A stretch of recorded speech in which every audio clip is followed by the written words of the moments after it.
네, 섹터 인사이트 시작해 보도록 하겠습니다. 오늘 살펴볼 섹터는요, 바로 유통과 음식료 업종입니다. 소비 회복과 해외 영역에 확장하면서 관련주들이 다시 한번 상승 탄력을 가져갈 수 있을지 만나보도록 하겠습니다. 조상훈 신한투자증권 연구위원 모셨습니다. 어서 오세요. 반갑습니다. 네, 안녕하세요.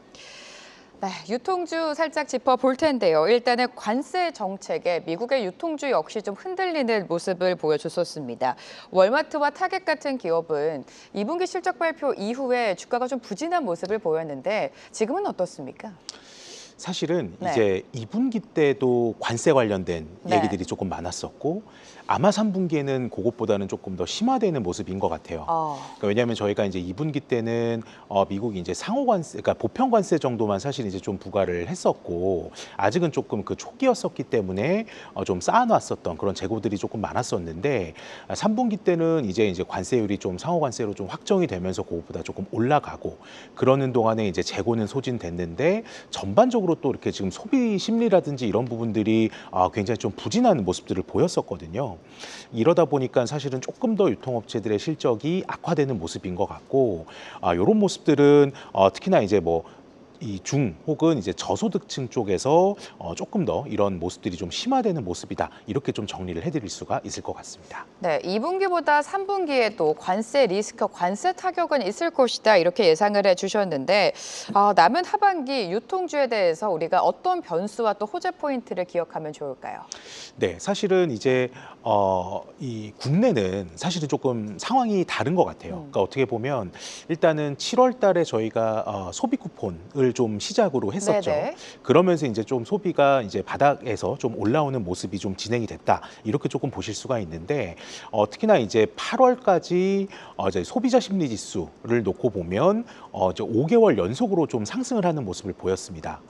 물론 이제 9월 달에는 뭐 전월 대비 조금 빠지기는 했습니다만 그래도 이제 저희가 장기 평균치를 이제 한 100 정도 기준선을 100으로 보는데 요 100을 지속적으로 좀 상회하는 수치를 조금 보이고 있어서 확실히 이제 좀 단기적이지만 소비 심리는 회복이 되는 모습이다. 이렇게 좀 볼 수가 있을 것 같아요. 그럼 이제 남은 하반기 동안에는 이제 9월 말에 2차 민생회복 소비 쿠폰 같은 경우가 좀 지급이 된 상황이고 뭐 전년 특히나 이제 전년 하반기에는 소비가 굉장히 좀 좋지 않았었습니다. 네. 그러니까 이로 인해서 좀 기저가 굉장히 조금 낮은 부분들 또한 최근에 이제 인바운드 열풍이죠. 그래서 이제 외국인 인바운드가 좀 증가함에 따라서 이 국내 소비가 조금 어떻게 보면 바닥을 찍고 올라오는 모습들 이런 부분들까지 좀 전반적으로 기대를 해볼 수가 있고요. 다만 이제 우려 요인이라고 하면 지금 이제 뭐 자막을 보시는 것처럼 이 기대 이게 어떻게 보면 이제 좀 나아질 것이라고 했었던 매크로 환경들, 그러니까 예를 들면 저희 뭐 금리라든지 환율이라든지 물가라든지, 그러니까 이런 좀 매크로 환경들이 굉장히 좀 예상 대비 더디게 좀 개선되고 있다라는 점이 좀 우려 사항이다 이렇게 좀 보실 수가 있을 것 같습니다.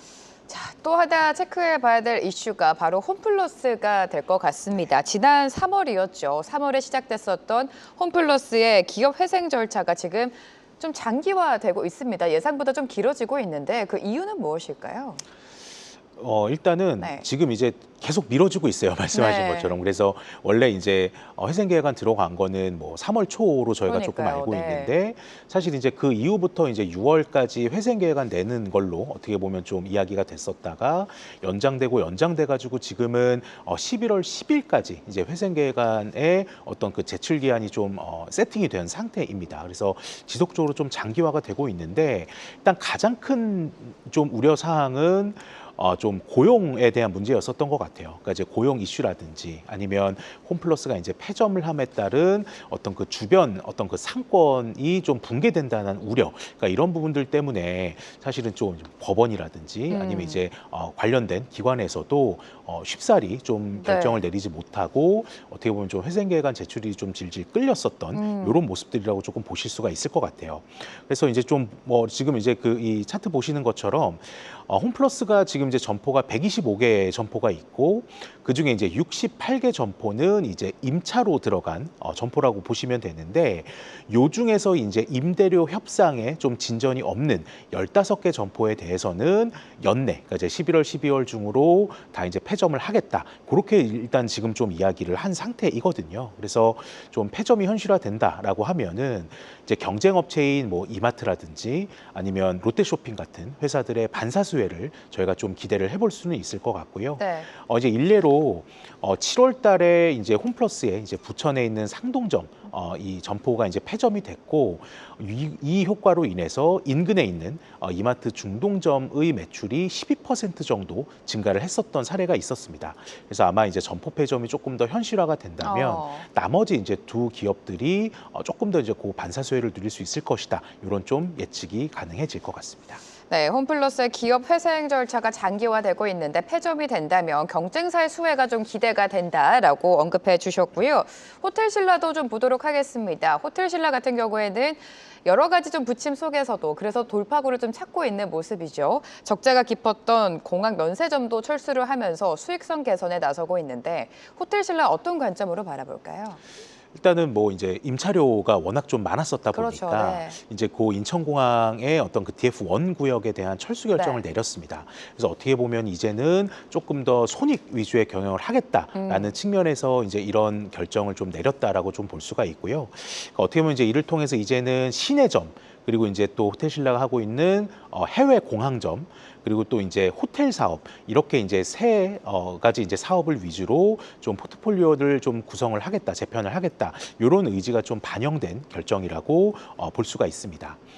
다만 사실 이제 이 면세점 채널 자체가 굉장히 좀 부진한 것은 사실이에요. 그러니까 어떻게 보면 비용이 지속적으로 좀 줄어든다, 또 이제 손익 위주의 경영을 하겠다 이런 부분들은 좀 긍정적이지만 사실 이제 면세점을 최근에는 또 많이 안 가시는 것 같습니다. 그래서 네네. 이 면세점 자체의 좀 채널 자체의 좀 이 매력도가 좀 하락한 점이 굉장히 좀 우려 사항이라고 조금 볼 수가 있는 상황이라서 어떻게 보면 이제는 비용 자체는 굉장히 좀 많이 줄어든 상황이기 때문에 이제는 뭔가 매출 측면에서 뭔가 이제 좀 업사이드를 볼 수 있는 결정들이 좀 많아져야 될 것 같고요. 그런 측면에서는 이제 9월 말부터 시작된 이 좀 객단가가 높은 중국 단체 관광객들의 회복이 조금 더 가시화되는 모습이 보여야지만 좀 본격적인 주가 네. 재평가가 이루어질 것이라고 생각합니다. 호텔신라의 주가 추이 살펴보도록 하고요. 음식료 업종으로 좀 넘어가 보도록 하겠습니다. 음식료 하면 뭐 여러 가지 기업이 있지만 가장 먼저 떠오르는 기업이 이제는 삼양식품이 아닐까라는 생각이 듭니다. 삼양식품 불닭볶음면의 인기가 어마어마한데 지금 독일에서 개최되는 안우가에 참석해서 유럽 기업과 또 여러 가지 계약을 체결했다는 소식이 전해졌습니다. 미국에 이어서 유럽 시장 안에서도 불닭볶음면의 인기가 이어질지 흥행이 지속될지가 궁금해지거든요. 어떻습니까? 네, 사실은 왜 뜬금없이 유럽일까라고 사실 조금 네. 생각하실 수가 있는데 이제 결국은 뭐 유럽도 어떻게 보면 뭐 집중을 하던 국가였지만 워낙 이제 미국 일변도로 나갔었던 부분이 좀 컸었던 것 같아요. 근데 이제 올해 들어서 미국이 좀 관세 부과 이슈가 좀 어떻게 보면 시작이 되다 보니까 이제 그런 동안에 유럽이 좀 새로운 기회의 땅으로 좀 부상을 했다 이렇게 좀 보실 수가 있고 사실 이제 유럽 시장은 미국이랑 상황은 조금 비슷합니다. 판가가 굉장히 조금 높고 어떻게 보면 이제 이 볶음면이라고 하는 카테고리가 이제 지속적으로 좀 시장이 확장되는 분위기이기 때문에 이런 측면에 있어서는 미국이랑 좀 비슷하지만 어떻게 보면 이제 뭐 채널 측면이라든지 아니면 이제 받아들이는 어떤 그 소비자 입장에서는 조금 더 마진이 높은 국가다 이렇게 조금 보실 수가 있을 것 같아요. 그래서 이제 지금 이 유럽 시장을 좀 공략을 하기 위해서 굉장히 좀 다양한 노력을 지속을 하고 있다 이런 측면이라고 좀 보실 수가 있고 특히나 이제 뭐 일본 업체들, 중국 업체들이 아직은 이제 유럽 시장에서 네. 그렇게 크게 두각을 나타내지는 못하고 있는 상황이다 보니까 이 경쟁도 좀 덜 치열한 부분들이 있습니다. 그래서 이제 좀 라면 업체 입장에서는 굉장히 좀 블루오션이다 이렇게 좀 정리를 해드릴 수가 있겠네요. 네, 미국보다는 상대적으로 경쟁이 치열하지 않다. 유럽 시장 안에서도 삼양식품이 입지를 굳건히 할 수 있을지는 좀 지켜봐야 될 것 같고요. 농심도 좀 체크를 해보도록 하겠습니다. 농심이 해외 매출 비중을 5년 안에 60% 이상 확대하겠다. 그러니까 삼양식품을 좀 따라잡겠다라는 입장인 것 같은데 최근에 농심 다시 한번 시장에 관심을 받게 된 이유가 바로 캐대헌이 되겠죠. 앞으로 주가를 끌어올릴 만한 성장 모멘텀 어디서 찾으면 좋을까요? 일단 뭐 말씀 주신 것처럼 사실 이 캐대언 효과가 네. 가장 큰 것 같아요. 맞아요. 어떻게 보면 뭐 저도 이제 뭐 뉴스 보도 나오고 그러면서 되게 좀 깜짝 놀랐는데 이게 사실 이제 뭐 내년 1분기까지 지금 네. 이제 계약이 되어 있고 뭐 계약상은 이제 조금 더 연장될 가능성이 있기는 합니다. 다만 이제 뭐 지금 뭐 회사 측에서 이야기가 나오는 금액이 한 뭐 500억이 조금 넘는 수준이고 사실 이제 이 회사가 연결 기준으로 봤을 때 매출이 올해 기준으로 한 3.5조 원 정도가 되거든요. 그 중에 사실 500억이면 사실은 실적에 미치는 영향도가 그렇게 크지는 않습니다. 다만 이제 요번 결정으로 인해서 저희가 좀 주목을 해야 될 점은 사실 이제 이 농심은 제품력은 굉장히 뛰어나고 굉장히 좀 다양한 제품을 가지고 있었던 것과는 다르게 어떻게 보면 이제 뭐 마케팅 방식이라든지 홍보 방식이 좀 제품력을 못 따라가는 그런 조금 아쉬운 측면이 있었는데 이제 그런 어떤 그 좀 보수적인 전략들의 어떤 전략 변화, 전략 전환이라는 측면에서는 저는 굉장히 좀 의미가 있다 이렇게 조금 생각을 하고 있고요. 특히나 이제 4분기부터는 이 신라면 툰바의 이제 네. 글로벌 확장, 특히나 이제 이 메인스트림 채널에 입점을 하게 되는 그 비중이 조금 늘어나게 되면서 그 글로벌 확장이 조금 더 본격화될 것으로 생각을 하고 있거든요. 그래서 이 부분에 따라서 좀 네. 외형 성장이 가속화되는 모습도 기대를 해볼 수 있을 것 같습니다. 농심의 신라면 툰바가 글로벌 확장이 될 수도 있겠다. 수익성 개선. 사실 지금 같은 라면이어도 캐대헌 캐릭터만 그려져 있어도 지금 수요가 엄청나고 있습니다. 거기에 대한 기대감이 좀 커지고 있는 것 같고요. CJ제일제당까지 좀 살펴보도록 하겠습니다. CJ제일제당 같은 경우에는 비핵심 사업을 지금 계속해서 정리를 하고 있거든요. 앞으로의 주가 흐름은 어떻게 보십니까? 네, 이제 실적이 그렇게 썩 좋은 편은 아니었어요. 네. 사실 이제 뭐 상반기까지도 실적 자체는 조금 부진했었고 아마 이제 3분기 실적도 뭐 이 어떤 그 시장의 기대치를 좀 뛰어넘는 실적을 보이지는 못할 것 같다라는 그런 좀 예상이 되는데 사실 이제 그래서 뭐 작년 말부터는 뭐 바이오 사업부의 매각 이슈가 계속 조금 불거졌었다가 요게 이제 4월을 기점으로 해서는 이제 공식적으로 좀 철회가 됐습니다. 그래서 좀 재무구조 개선이나 이런 부분들도 좀 더디게 나타나는 것이 아니냐 이런 우려들이 좀 상반기에 팽배했었고요. 다만 이제 10월 초에 사료사업부의 이제 매각을 통해서 이제 재무구조 개선이라든지 아니면 이제 방금 말씀하신 비핵심 자산의 매각을 통한 핵심 사업의 경쟁력 강화 이런 측면에서는 아직은 조금 회사의 의지가 높다라는 부분들을 좀 지속적으로 좀 피력을 하고 있는 점이기 때문에 이 점을 저희가 좀 긍정적으로 눈여겨볼 수는 있을 것 같고요.